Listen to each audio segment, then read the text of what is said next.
Türkmenistanly yetkinjek Süleyman Tursunbaýewiň ölümi 4 ýyl odal ýurdun içinde we daşynda jemgyýeti sarstyrypdy. Ahal vilayatynyň ýaş olimpiýaçylary taýýarlayan sport mektep internatynda tälim alan 14 ýaşly judoçy 2021-nji ýylyň fevral aýynyň başlarynda judo ýarışynda ýeňiş gazanandan soň urulup helak bolupdy. Azatlyk radiosynyň synçysy üstünlükli ýaş pählwanyň ykbalynyň ýurdun sport pudagyndaky eden etdiligi açyp görkezýänligine ünsi çeker. 4 ýyl mundan odal gümürtük ýagdaýda helak bolan Süleyman Tursunbaýewiň ölümi bugünkü günde de türkmen sportundaky sporty mahsus däl eden etdiligi ýigrenje we çydamsızlyga ünsi çeker diýip Azatlyň synçysy belliýär. Redaksiýa Türkmenistanly synçynyň adyny howpsuzlyk aladalary sebäpli tutmaýar. Ýatlatsak Könörgen çetrawynyň ýaşaýjysy 14 ýaşly Süleyman Tursunbaýew gümürtük şertlerde aradan çykdy. 2021-nji ýylyň 15-nji fevralynda Türkmen News neşriniň çap eden habaryna görä, Tursunbaýew fevralyň başlarynda Bäherden etrabynda geçirilen judo ýarışyna gatnaşanda oňa ýarışda ýeňilmek barada işara edilipdir. Ýöne ol ýeňipdir. Ýarışyň ýa-ni näwelli ýaş adamlar Tursunbaýewy bir ýerlere äkidip urup ýenjenlerinden soň köçä taşladylar. Şonda internetde peýda bolan videolarda ýetkinjegiň ejeti we kakasy öz çagatynyň tutuş bedeninde aýylgynç urgy izleriniň bolandygyny, onun bir näçe gün ýatandan soň ýogalandygyny gürrüň berip, häkimetlerden adalat sorapdy. Süleyman Tursunbaýewiň ölüminiň töweregindäki bir näçe sorag henüz hem jogapsyz galýar.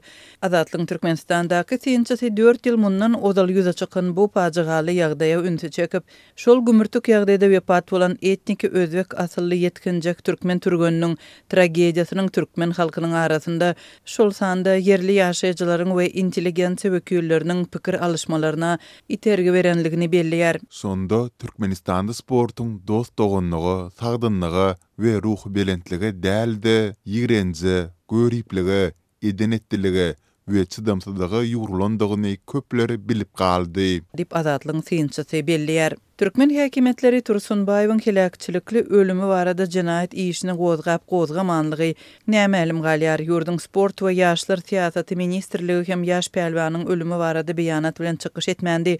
Ýeketäk resmi jogap Tursunbaýewiň okan sport mektebinden bolupdy. Mektebiň direktorynyň okuw işleri boýunça ornbasary Şemşat Orazguliýew diýip tanıştyran mektep resmiýeti ýetkinjegiň diýişini sowrandan soň näçaglandygyny Türkmen News neşrine aýdypdy. Mektep administrasiýasynyň öňe süren bu düşündürüşi jemgyýetçiligi kanagatlandyrmady.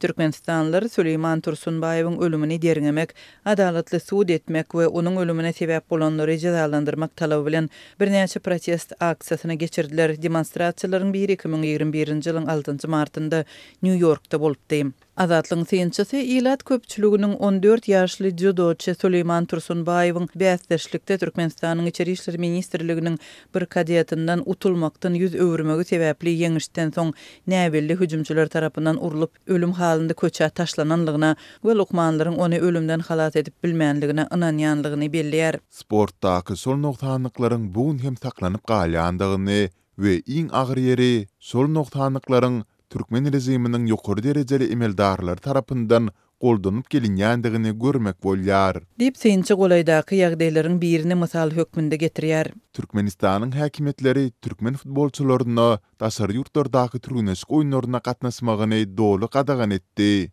Mundan başga ýurt içinde geçirilen sport ýarışlary, halkara derejesinde geçiriljek çempionatlara we olimpiýa oýunlaryny ýurdun awraýyny galdyrjak hakyky usta türgünleri ýüze çykaramak üçin dälde korrupsiýa oýunlary we birinji maşgala ýakyn seýlede emeldarlary degisli türgünleri tilamak üçin geçirilýär. Netijede awraýly halkara ýarışlarynda türkmen toparlary köp halatlarda nol netije bilen çykys edýärler. Dip synçaýdar. Geçen ýylyň oktyabr aýynda Maltanyň futbol federasiýasy 10-njy oktyabr belenen dostlukly halkara ýarışyny ýatyrmaga mejbur bolupdy. Muňa türkmen hökümetiniň öz ýurdunyň milli futbolçylarynyň Malta Respublikasyna täýat etmegine ruhsat bermänligi sebäp bolupdy.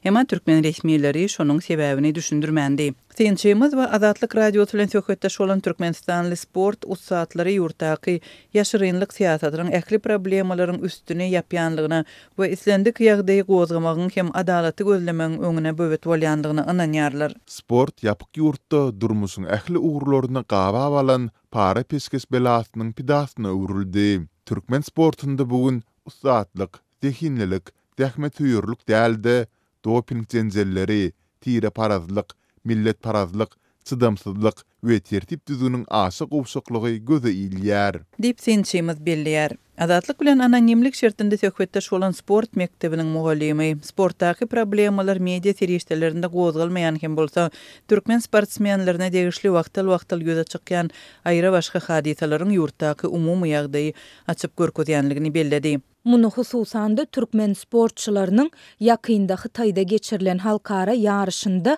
Gonkongly bäseşlerine görkezen ýumruk bazlygynda görmek bolýar. Iň bir gözgini ýeri hem şol bolup geçen tertipsizlige ne türkmen resmileri, ne sport resmileri, ne de hökümetçi media tesvir berdi. Hiç ýyly ses çykmady, hamala hiç sat bolmadyk ýaly.